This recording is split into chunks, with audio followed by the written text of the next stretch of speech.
Welcome back to Shiksha Science Academy, and today we are going to start a new topic, that is dielectric of electrostatics.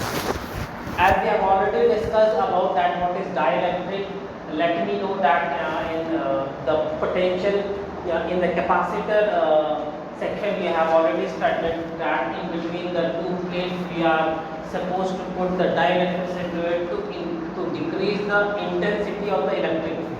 Okay, so today I have suggested to make this video so that you can get the brief idea that what the dielectric actually works on.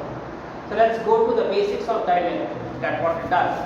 Dielectric means what it has the tendency to decrease the intensity of the electric field. How it does, let's understand that. We know that in the matter there are two types of materials. One is what insulator and one is what insulator. Okay. Conductors will have the free charges so that it can conduct electricity. But when we talk about the insulators, we'll get that insulators do not have the free charges for the conduction of what? Electricity. So that's what I am writing first. That write at first insulators.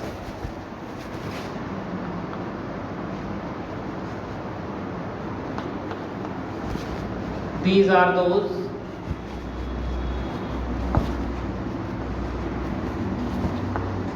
which do not have free charges to conduct electricity. To conduct what? Electricity.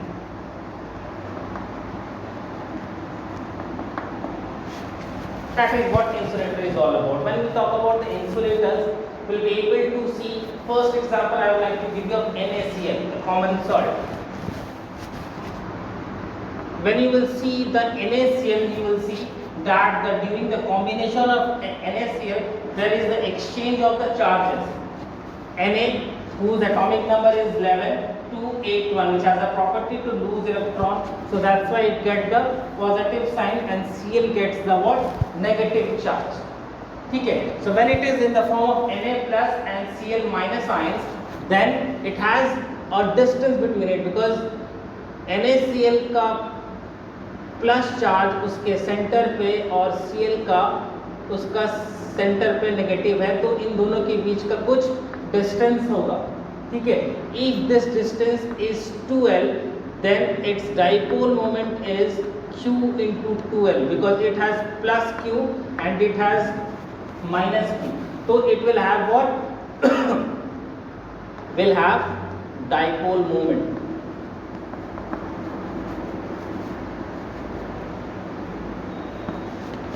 Clear? So NaCl has got dipole moment, that is quite given. Similarly, when we talk about the H2O, you will see that O is here, H is here, and H is here. Here you will get the positive one, and the minus one. There is a distance between them, and here is a distance between them. Due to the distance between them, it has a property that it can also form what? Dipole moment. ये भी dipole moment बना सकता है. But there are some also materials which do not have this property. When we talk about the O2, this is O, and again this is O, which have positive over here और negative हर जगह रहते हैं. Negative is everywhere और negative हर जगह रहेगा, तो इसका centre एक ही जगह होगा. जहाँ पॉजिटिव है वहीं पे होगा. इतने सारे नेगेटिव होंगे तो इनका सेंटर कहाँ होने वाला? एक ही जगह होगा. एक ही जगह सेंटर होने की वजह से इनके बीच का डिस्टेंस नहीं होगा. अगर इनके बीच का डिस्टेंस नहीं होगा तो you can not express in the form of dipole moment. P is equal to Q into 2L, because इनके बीच का 2L डिस्टेंस नहीं होगा. अगर डिस्टेंस नहीं होगा then it will not have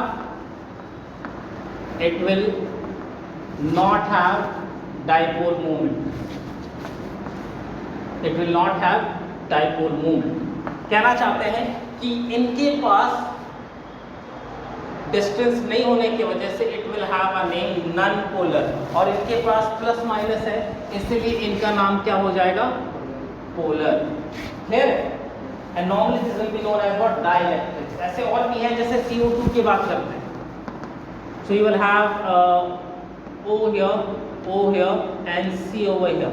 So इनके बीच का जो डिस्टेंस होगा that will be very less, कि जिसके वजह से आप उसको एक्सप्रेस नहीं कर पाओगे किस फॉर्म में, इस फॉर्म में.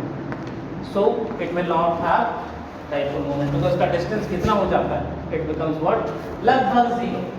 That's why इसका dipole moment भी 0 होगा. Clear है? Now talking about कि क्या ये एक्चुअली में इसके पास डाइपोल मोमेंट नहीं होगा, तो I will say it will not have dipole moment of its own. खुद से इनके पास डाइपोल मोमेंट नहीं होगा, लेकिन अगर इसको इलेक्ट्रिक फील्ड में डालेंगे तो कुछ होने वाला है. और क्या होने वाला है? I am drawing this, better take the screenshot of this. Okay,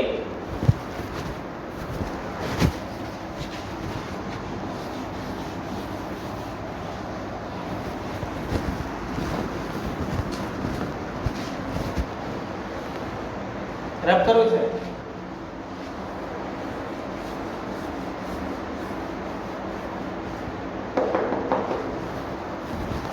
Moving ahead, suppose you are having two parallel plate capacitors, parallel plates like this.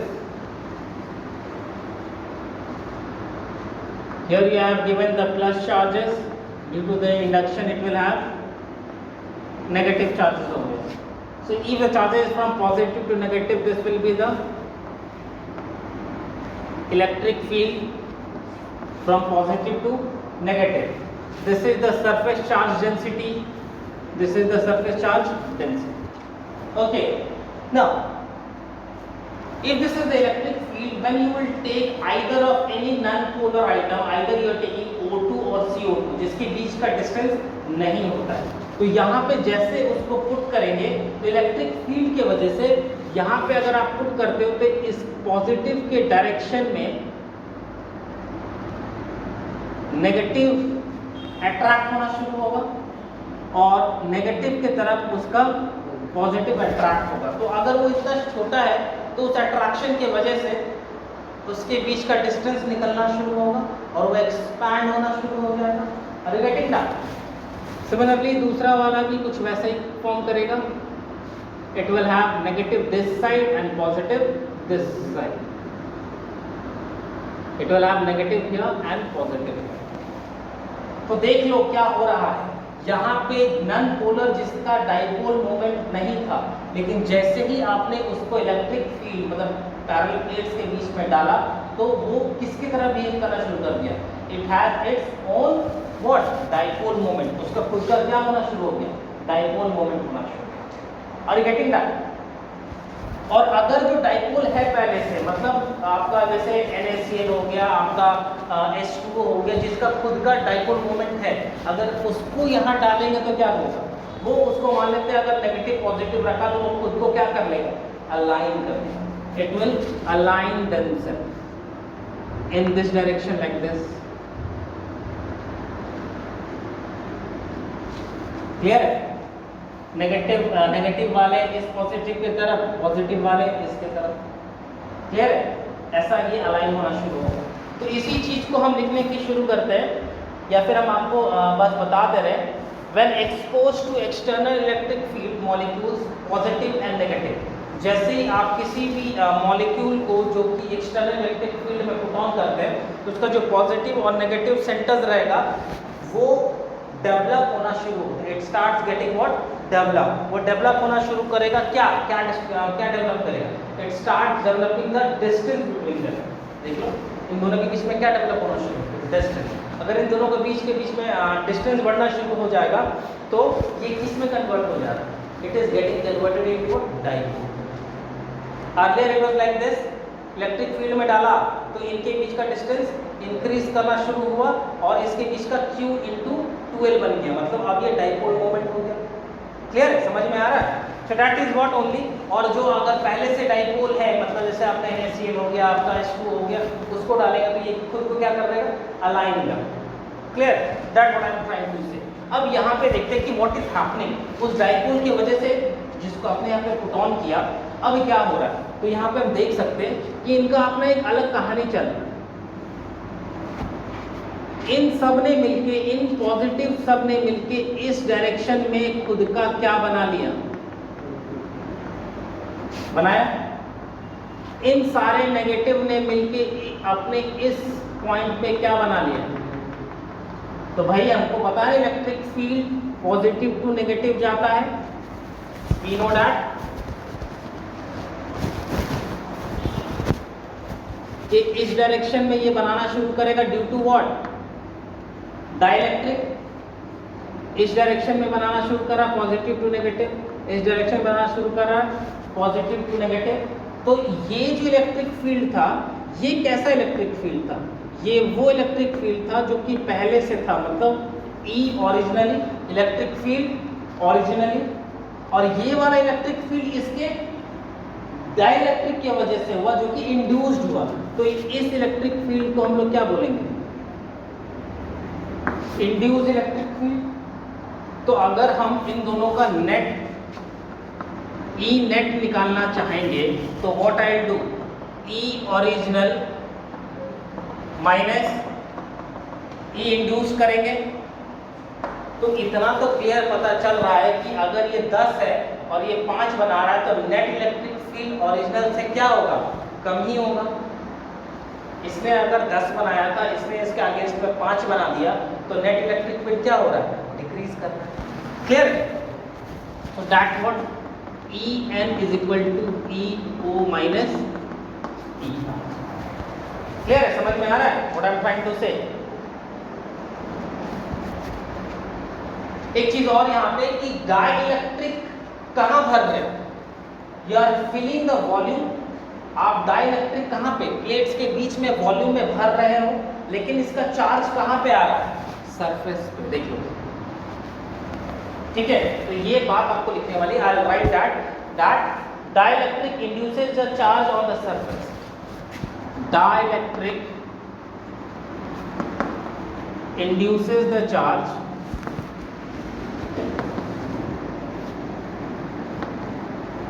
on the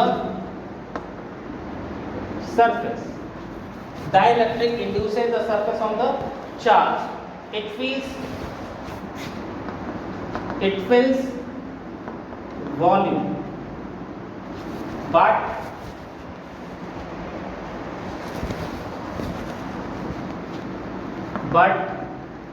develops only surface charge.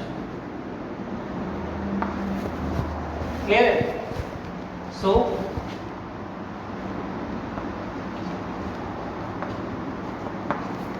that you will write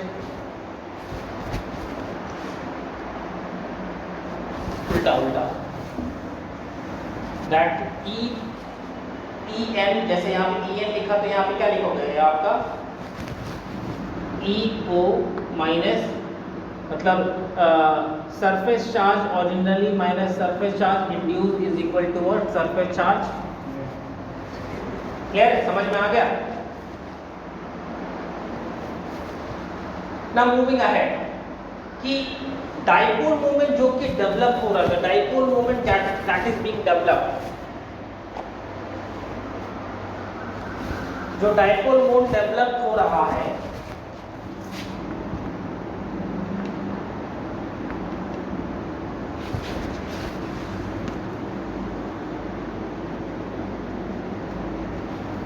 can we write it that जो आपका dipole moment है that is directly proportional to the electric field.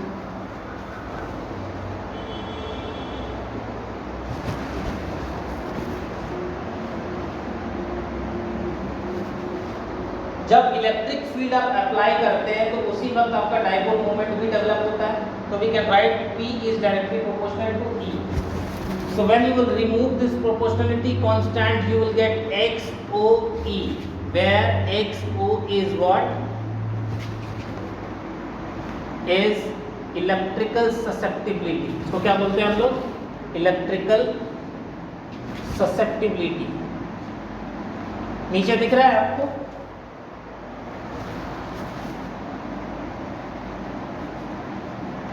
Electrical susceptibility. यहां तक लिखे, फिर आगे करते हैं। और बेटर है इसको ऊपर लिख ले क्या?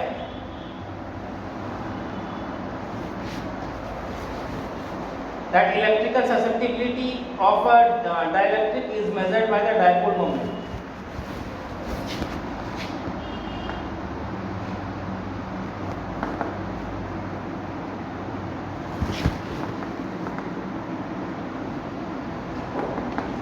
Electrical susceptibility of a dielectric is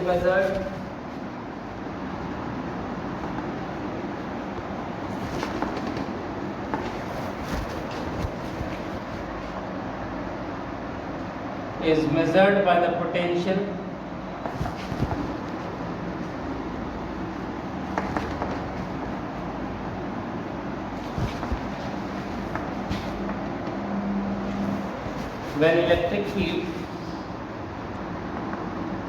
when electric field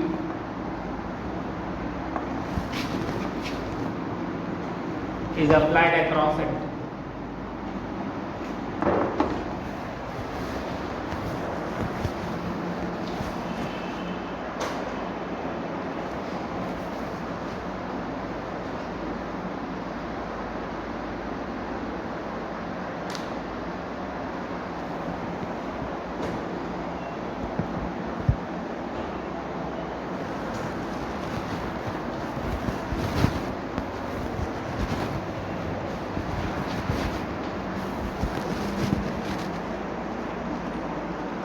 Shall I rub this side?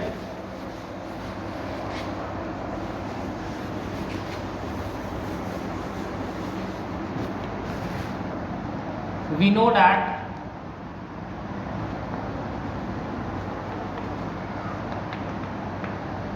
EO is what? E originally is the electric field applied.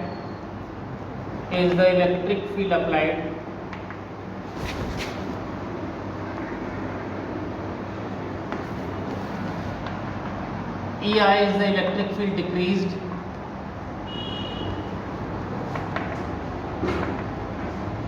And EN is the net electric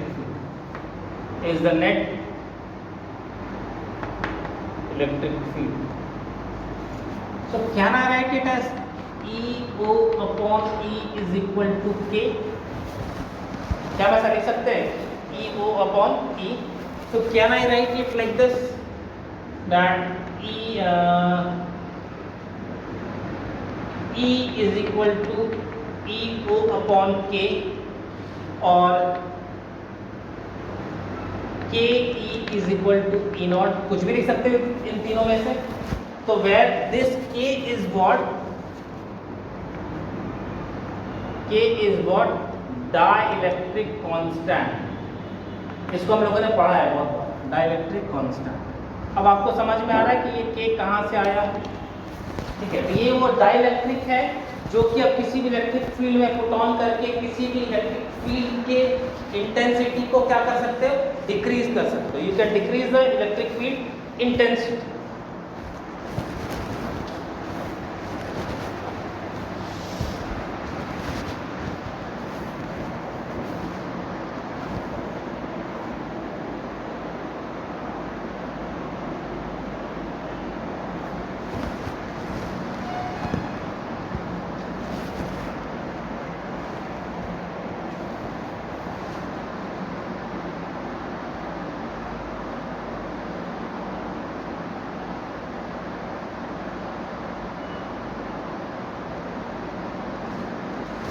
Okay, I'm rubbing this side.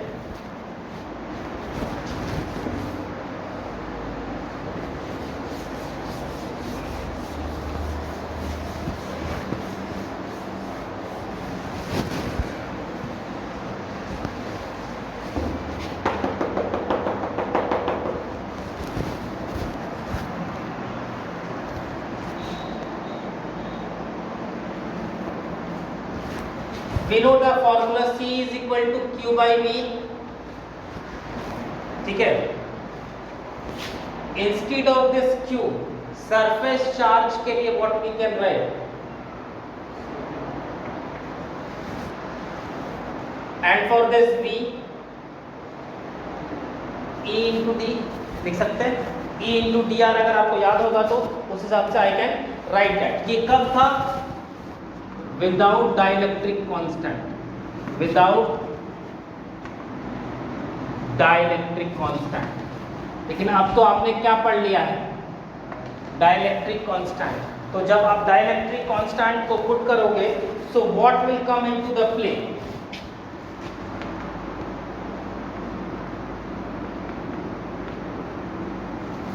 This k will come into the play, ठीक है?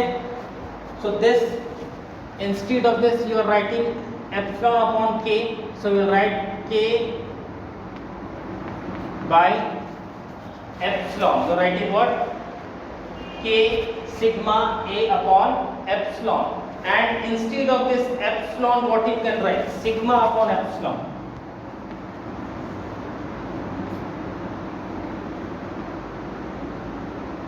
अच्छा ये d छोड़ दिया हमने, sigma upon epsilon. ये sigma sigma will be get cancelled and you will get what? C is equal to k epsilon a upon d. इस formula को हम लोगों ने पहले भी प्रूव किया है, क्लियर है? So it is what? With dielectric. और आप लोगों ने जाना है कि डाइलेक्ट्रिक डालने से इलेक्ट्रिक फील्ड का कैपेसिटी घट जाएगा, सॉरी इंटेंसिटी घट जाएगा, लेकिन कैपेसिटी क्या हो जाएगा? इंक्रीज कर जाएगा। क्लियर है? मूविंग अहेड, अगर E is always decreased, then the value of k is always greater than 1. Since E is always decreased, since E is always decreased, then k is always greater than 1. हमेशा k greater होगा 1 से। Free space रहेगा तो free space के लिए k is equal to क्या हो जाएगा?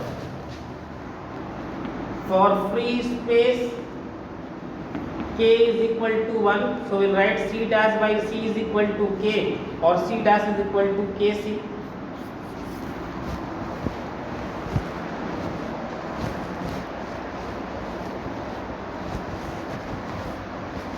Take the screenshot of this. उसके बाद हम लोग एक टेबल फॉर्म करेंगे जिसपे हम लोगों को पता चलेगा कि किस ऑब्जेक्ट का कितना डाइलेक्ट्रिक होता है, डाइलेक्ट्रिक स्ट्रेंथ होता है, किसका डाइलेक्ट्रिक कांस्टेंट ज्यादा। ठीक है, I M rubbing this side.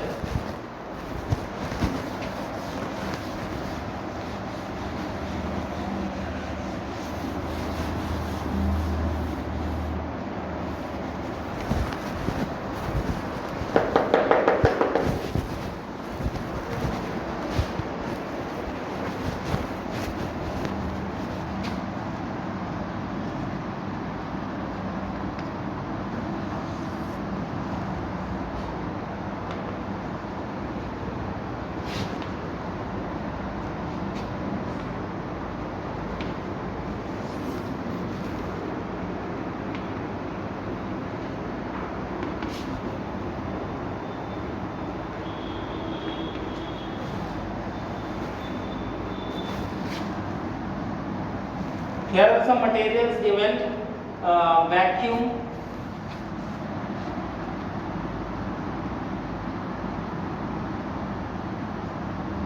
Pyrex glass, mica, rubber,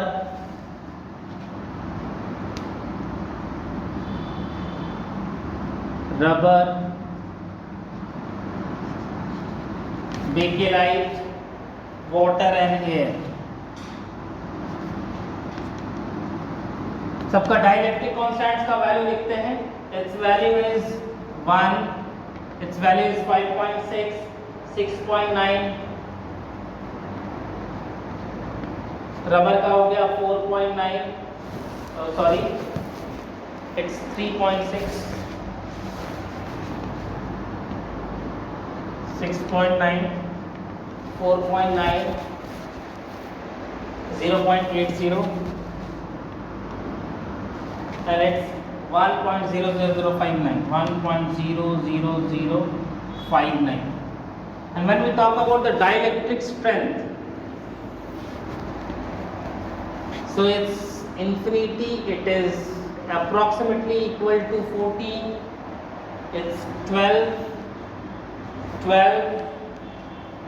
24, not applicable, and this is 3.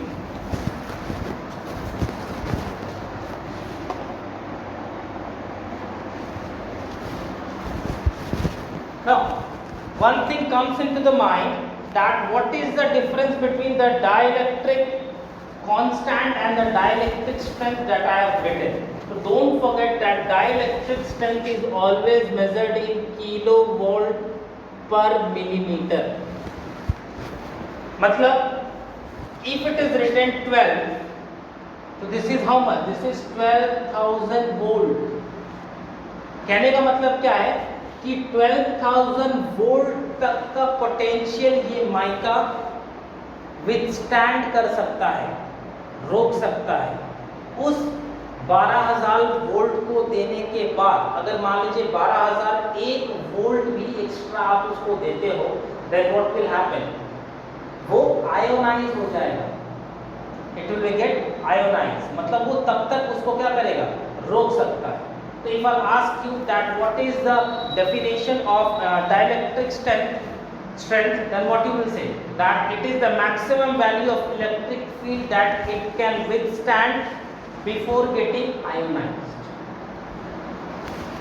ठीक है, तो वैसे अगर आप चेक करेंगे तो वाटर का 24 है, ठीक है, नो वाटर का नहीं है, बेकेलाइट का 24 है। ये जो स्विचेस बने हैं ये बेकेलाइट का बनता है, ठीक है, तो वो 24,000 वोल्ट तक अगर आप इसको अप्लाई करोगे तो उसको रोक सकता है, तब तक वो पिघलेगा नहीं, आयोनाइज नहीं होगा। लेकिन 24,000 वोल्ट अगर उससे ज़्यादा अगर उसको मिला तो वो आयोनाइज होना शुरू हो जाएगा। तो that is the difference between the dielectric strength and dielectric constant. आप लोगों ने समझ लिया है, E original by E is equal to K. So let's write the definition of dielectric strength ताकि आपको दिक्कत ना हो समझने में।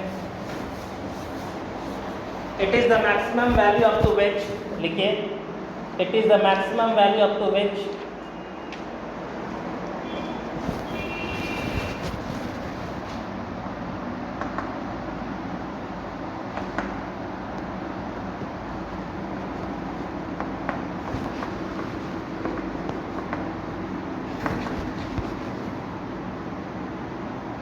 it is the maximum value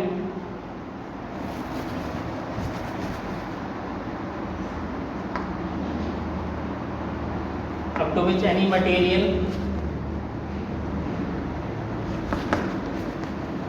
can withstand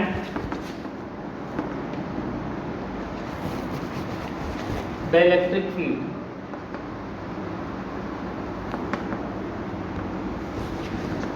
before getting ionized, before getting ionized.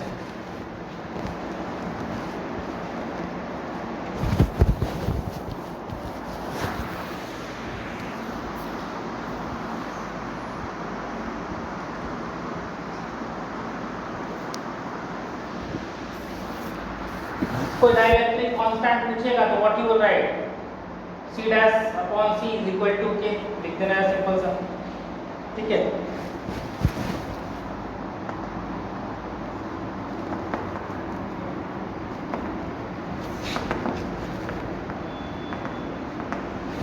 It is a ratio of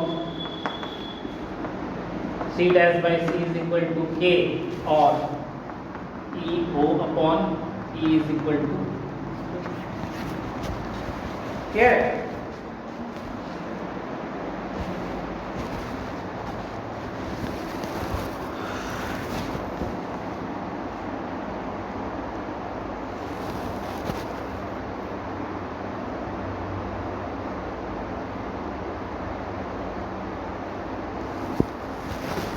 Done.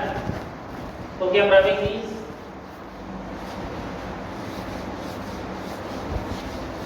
Now we are heading towards the last topic. of this electrostatic chapter.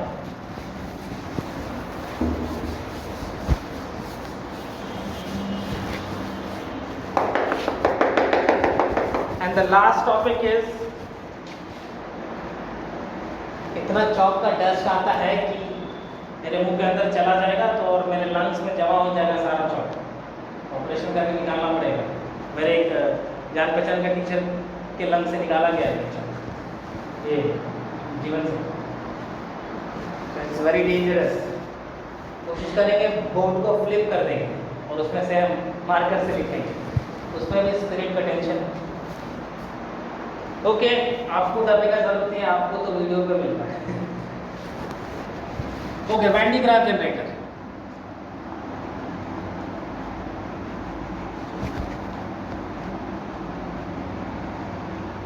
Van de graaff generator, सबसे पहला तो इसकी जरूरत क्यों पड़ी, why it is being introduced even, जरूरत क्यों पड़ी?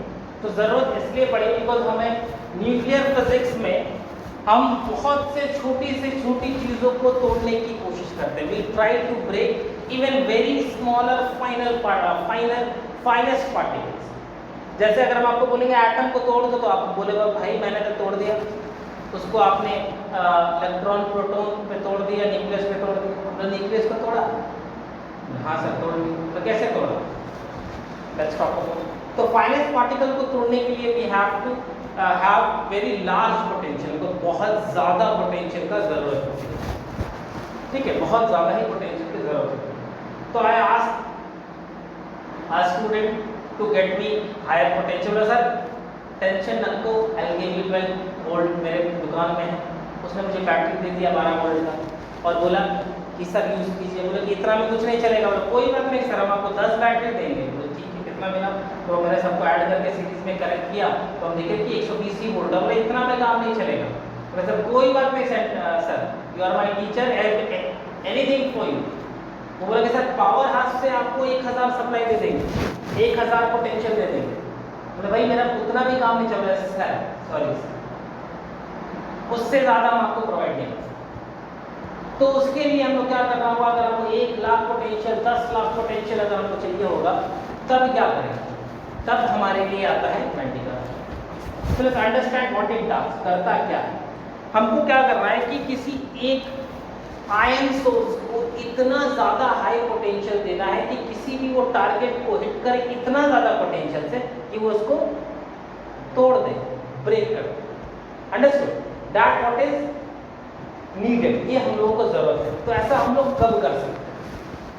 ठीक है, तो उसको समझने के लिए वी हैव टू अंडरस्टैंड कि एक सरफेस लेना होगा। We have to take a surface, उस सरफेस को पंचर करके पहले तो इसको इतना चार्ज दिया जाएगा किसी भी चीज़ों से, ठीक है, और वो किस चीज़ से दिया जाएगा?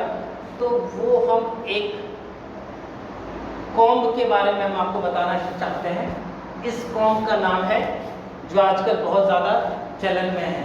सबसे ज़्यादा अभी चलन में क्या है? सबसे ज़्यादा फेमस अभी पिछले 4 महीने से क्या हो रहा है? अरे बताइए, 4 महीने से सबसे ज़्यादा फेमस क्या है भाई? कोविड-19।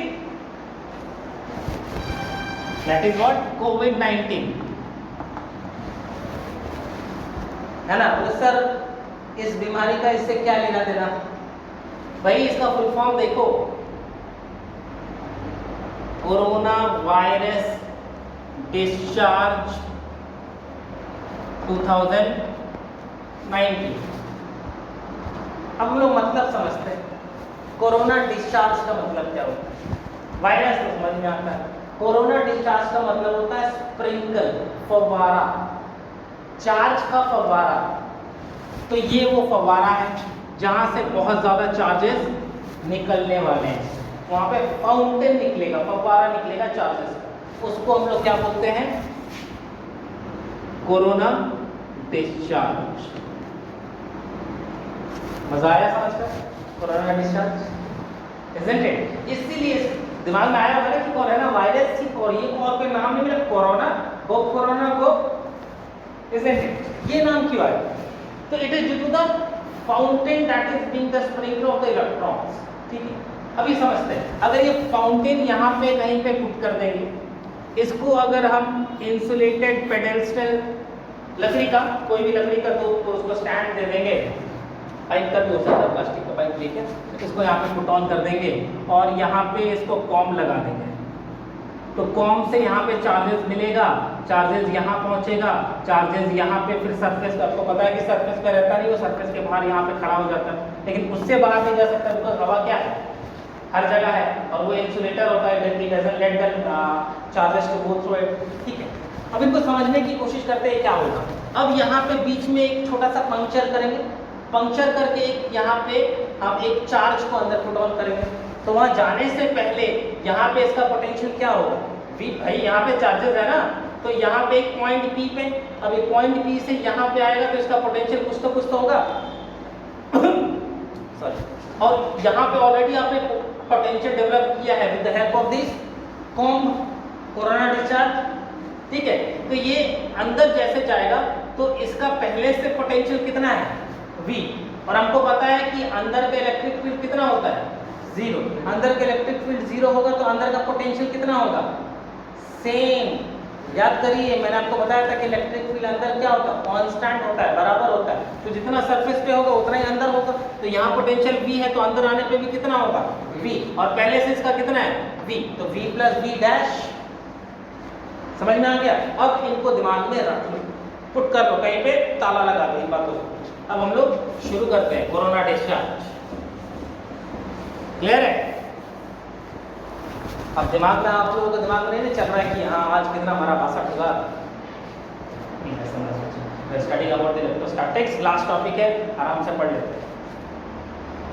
ये क्या करता है, इंट्रोडक्शन, बिकॉज हम लोग ये van de graaff normally 5 marks के क्वेश्चन में आता है, it comes in 5 marks question.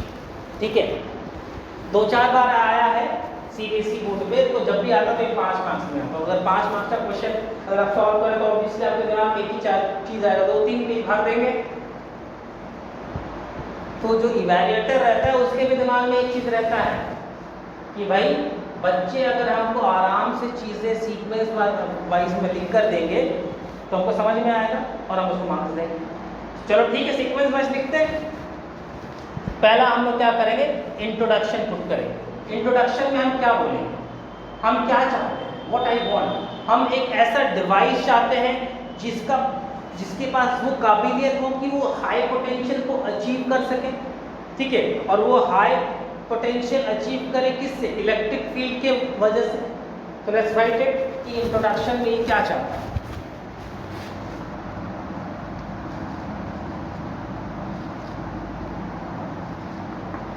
It is a device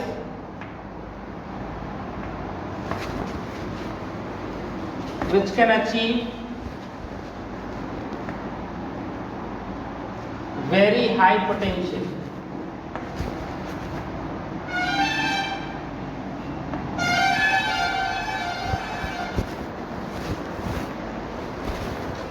and electric field.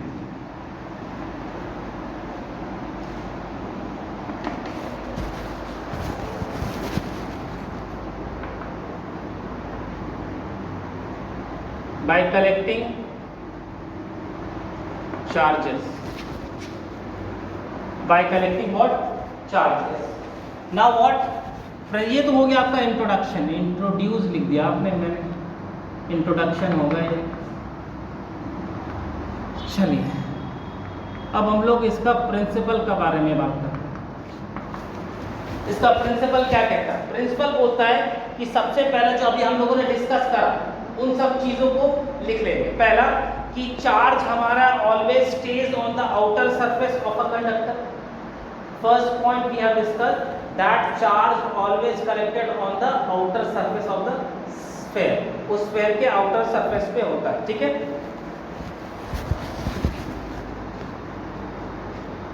Charge always stays on the outer surface of the conductor।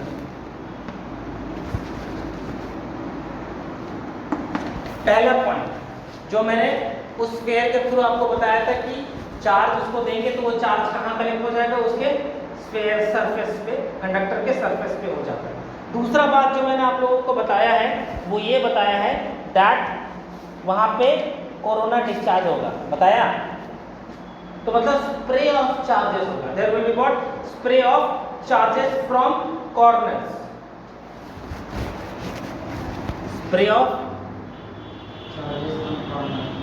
Spray of charges from corners, जिसका नाम क्या आपने दिया, कोविड-19, लिख मत दीजिएगा, that is what, corona discharge. Clear है। उसके बाद थर्ड आप क्या करते हैं कि एक पार्टिकल को पंचर करके अंदर भेजते हो जिसका पोटेंशियल क्या रहता है, V। उसी बात को लिखेंगे that a particle with potential V is placed inside a spherical shell. A particle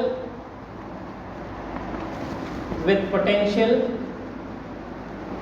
V is placed inside the spherical cell, inside the spherical shell.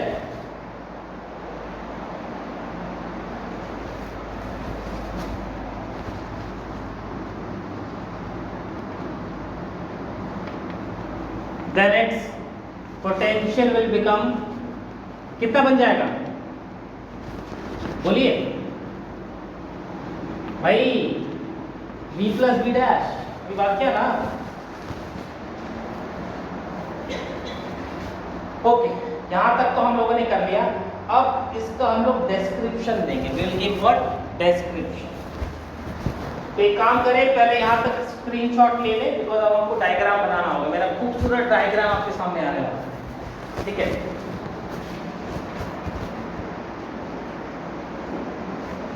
हम रबिंग इट।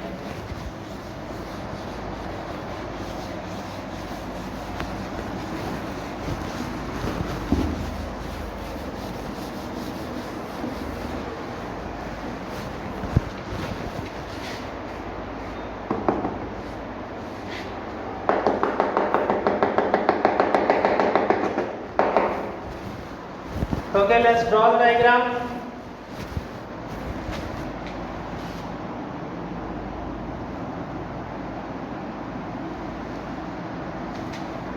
एक स्फेरिकल शेल लोगे आप, उसको आप इंसुलेटेड पेडेस्टल से connect करोगे और उसको एक स्टैंड पे खड़ा कर दोगे। क्लियर है? ऐसा। उसके बाद यहाँ पे एक COM1 यूज करोगे, जिसको आप हाई पोटेंशियल से क्या करोगे, कनेक्ट कर देंगे। क्लियर है? और यहाँ पे आप एक मोटर लगाओगे,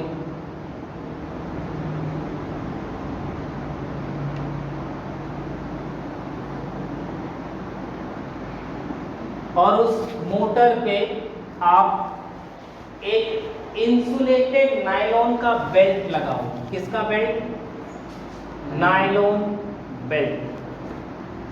और ये है आपका मोटर पुली या पुली मोटर, एक ही बात, जो कि मूव करेगा। क्लियर है? यहां तक समझ में आया? अब इसको हम बेहतर तरीके से करें।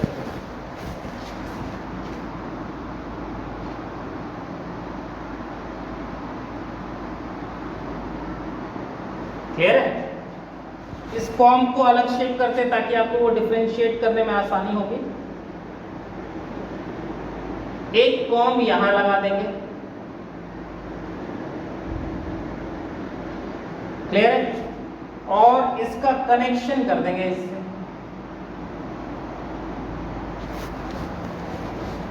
क्लियर? अब जो आपने किया है उन सबको डिस्क्रिप्शन में लिख लेंगे। What I did, conducting sphere dome, इनको हम देख करके लिख लेते हैं। ठीक है, लिखो। description and diagram.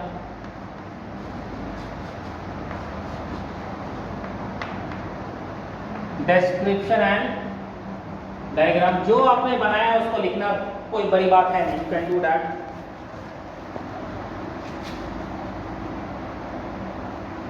Conducting spherical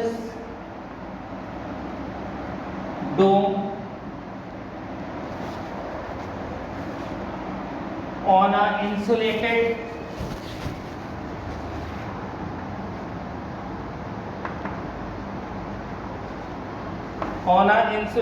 pedestal.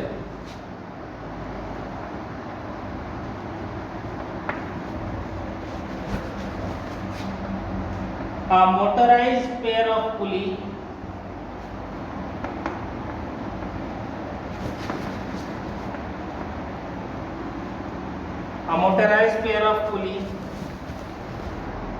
turns a nylon belt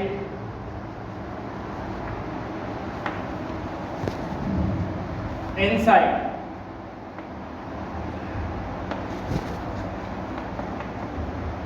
There are two combs brushing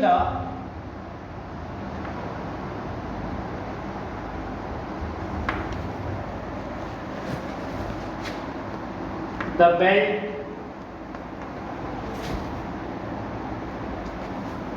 for charge exchange.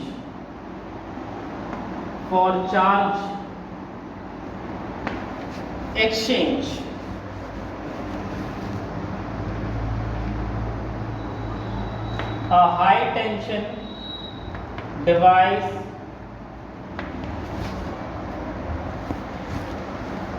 is connected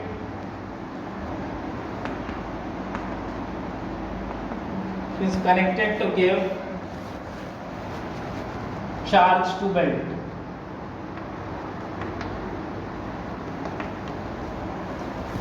तो ये था आपका introduction, principle and description along with the diagram. Let's understand the working phenomenon. इसके बाद जो हम लोग करने वाले हैं, that will be working the most important part. That what the heck this Van de Graaff generator, mind my language. You can see over here, it is connected. This COM1, ये जो COM1 है, it is connected with the high potential. यहाँ पे concentrate करें, यहां से आपका positive charges का फव्वारा आएगा. शुरू में इसने एक पॉजिटिव चार्ज दिया, तो ये पॉजिटिव यहां जाएगा, नहीं जाएगा. भाई पॉजिटिव चार्ज थोड़ी चलते हैं, प्रोटॉन चलते हैं क्या? नहीं चलता, हैवी होता है, उसके मास के बारे में आपको पता है ना, नहीं चलता है, तो कैसे जाएगा? उसके लिए मोटर है, अब मोटर उसको कहां ले जाएगा? ऊपर. अब ये पॉजिटिव ऊपर पहुंच गया. इस पॉजिटिव को जैसे ही आपका सेकेंड कॉम 2 इसको देखा तो उसका दिमाग खराब हो गया. अब उसने खुद में इंडक्शन कर लिया. इंडक्शन करेगा तो ये खुद में क्या डेवलप कर लेगा? नेगेटिव डेवलप करेगा, और वो नेगेटिव से फेंक के मारेगा, बिकॉज इलेक्ट्रॉन है वो तो चलता है. तो वो इलेक्ट्रॉन इसको जैसे फेंक के मारेगा तो इसके पास यहाँ पे क्या डेवलप हो जाएगा? पॉजिटिव. भाई इंडक्शन में एक तरफ अगर पॉजिटिव को देख के खुद सामने नेगेटिव और पीछे पॉजिटिव डेवलप होता है ना, तो यहाँ पे पॉजिटिव डेवलप हुआ, लेकिन देख लो ये इसके साथ कनेक्टेड है, तो पॉजिटिव यहाँ आ गया. अभी एक बार में एक ही तो नहीं कर रहा है, ऐसे बहुत सारे चार्जेस को भेज रहा होगा. देख लो, बहुत सारे चार्जेस जा रहा होगा, बहुत सारा चार्जेस जाएगा तो ये बहुत सारे नेगेटिव का फव्वारा फेंकेगा, कोरोना डिस्चार्ज करेगा. ये बहुत ज्यादा नेगेटिव को अगर फेंकेगा तो बहुत ज्यादा पॉजिटिव चार्जेस यहाँ पे डेवलप होना शुरू होगा. ध्यान रखो, आपको समझ में आ रहा है? अगर वहां पे पॉजिटिव सारे चार्जेस डेवलप हो जाएंगे तो सरफेस के अंदर तो वो रखता नहीं है, वो क्या करेगा? सबको यहां भेज देगा, सारे पॉजिटिव चार्जेस को यहां भेज देगा. कोई दिक्कत समझ में आ रहा है यहाँ तक? अब जरा देखते हैं कि इनमें अगर पॉजिटिव चार्जेस यहाँ डेवलप हो गया, यहाँ पे नेगेटिव का फव्वारा आ रहा है, तो यहाँ से नेगेटिव जा रहा है, बिकॉज ये नेगेटिव इस पॉजिटिव को क्या कर दे रहा है, न्यूट्रलाइज कर दे रहा है भाई। तो यहाँ से जो आ रहा है वो न्यूट्रलाइज होकर आ रहा होगा, ये पॉजिटिव भेजा, ये इसका नेगेटिव भेजा, ये इसके साथ क्या हो गया, न्यूट्रलाइज होगा, पॉजिटिव नेगेटिव न्यूट्रलाइज, और ये खुद ऐसे नॉर्मल आ रहा है। लेकिन यहाँ जैसे आ रहा था फिर से पॉजिटिव डाल रहा है और ये फिर ऊपर जा रहा है, and this process goes on. उस दौरान क्या हो रहा है वो समझने की कोशिश करते हैं। जब शुरू में इसने 1 चार्ज दिया होगा तो इसका डेवलप हुआ होगा पोटेंशियल 1 वोल्ट, ठीक है।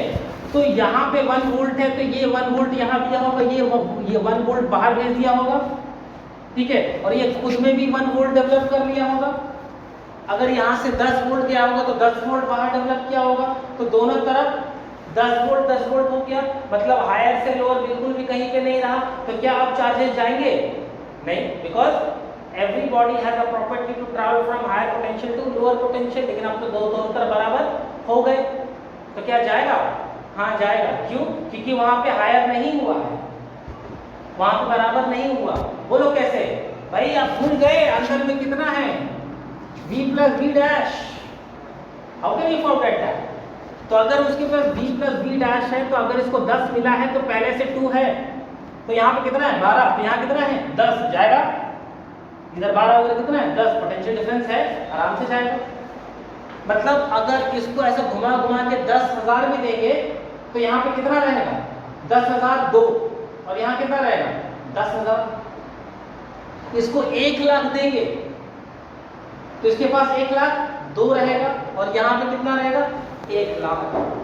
अब इसको 10 लाख 2 देंगे तो यहाँ पे कितना रहेगा 10 लाख, और यहाँ पे कितना रहेगा 10 लाख 2। अब हम इसको 10 लाख 3 देंगे तो यहाँ पे 10 लाख 1 जाएगा, नहीं जाएगा। ये तो बात है, क्यों नहीं जाएगा, दिमाग लगाइए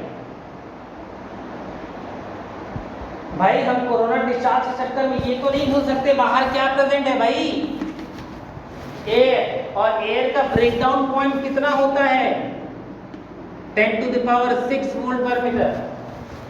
how can we forget that? 10 lakh तक ही वो उसको रजिस्ट कर सकता है, वो उसका डाइलेक्ट्रिक स्ट्रेंथ है। 10 लाख के बाद एक भी चार्ज अगर वहां जाएगा तो वो क्या करना शुरू कर देगा, ब्रेक डाउन, आयोनाइज करना शुरू कर देगा। मतलब वो 10 लाख से ज्यादा नहीं ले सकता। अब समझ में आया? लेकिन 10 लाख तो बहुत होता है। 10 लाख पोटेंशियल जहां पे आपको 12 वोल्ट के लिए दुकान भटकना पड़ रहा, तो वहां पे हम घर बैठे आराम से एक डब्बा लिए, एक मेटल सरफेस लिए, उस पे 2 पेडेस्टल लगाए, एक पुली लगाए, और यहाँ से कोरोना डिस्चार्ज कर दिए चार्ज को, हाई टेंशन लगाकर, मिल गया 10 लाख पोटेंशियल। अब यहाँ पे हम एक आयन सोर्स, यहाँ पे एक आयन सोर्स को पाइप में डाल के रख दिए। ओ, पाइप को थोड़ा अलग कलर से बनाना पड़ेगा। हाँ बस हो रहा है, ठीक है। अब यहाँ पे आयन सोर्स कितना है, यहाँ पे आयन सोर्स आपका एक छोटा सा, मान लेते हैं कि हीलियम है, you are having what, helium. तो इसका पोटेंशियल कितना होगा भाई, उतना ही होगा जितना इसका होगा। समझ में आ रहा है? जितना पोटेंशियल उस एरिया का होगा उतना ही पोटेंशियल तो आपका होगा। इस बात को समझने का अगर हम समझाने जाएंगे तो बहुत कुछ समझाने का होगा, ठीक है। लाइकवाइज समझाते हैं, यहाँ पे पहुंचेंगे, थोड़ा सा बियॉन्ड टॉपिक जा रहे हैं, ठीक है। हम यहाँ पे ऐसा क्यों बोले कि मान लीजिए अगर यहाँ पे हाथ डालेंगे तो आपका हाथ का ही पोटेंशियल कितना हो जाएगा 10,000 वोल्ट हो जाएगा। अब इसको समझने की कोशिश करते हैं। तो क्या अगर हम अंदर इलेक्ट्रिक फील्ड रहे, इलेक्ट्रिक फील्ड में हाथ डालने से भी तो हमको झटका लग सकता है? आयरन से नहीं लगेगा, ठीक है, लेकिन पोटेंशियल रहा तो लगेगा।